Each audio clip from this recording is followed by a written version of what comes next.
বন্ধুরা, আজকে ফুলকপি দিয়ে চিকেন কারি হবে।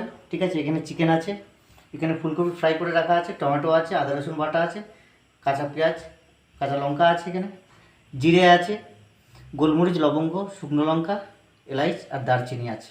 ঠিক আছে, এই কড়াইতে তেল ঢালা হয়েছে, তেল ঢালার পরে জিরেটা দেওয়া হলো, জিরেটা, শুকনো লঙ্কা, গোলমরিচ, লবঙ্গ, দারচিনি একবারে দিয়ে দেওয়া হলো। ঠিক আছে, দিয়ে এটা একটু নাড়াচাড়া করলে এরপরে চিকেনটা দেওয়া হলো তেলের মধ্যে।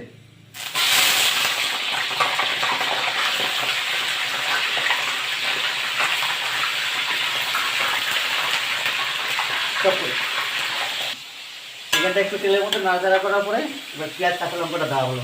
ঠিক আছে, সব করে হ্যাঁ, পেঁয়াজটা হালকা ভাজা হয়েছে, পেঁয়াজ আর কাঁচা লঙ্কাটা হালকা ভাজা হয়েছে। এরপরে দেওয়া হবে টমেটো, টমেটো সঙ্গে ফুলকপিটা। ঠিক আছে, তো এই হলুদ দেওয়া হয়েছে, এবার সবার লাস্টে আদা রসুনটা দেওয়া হলো।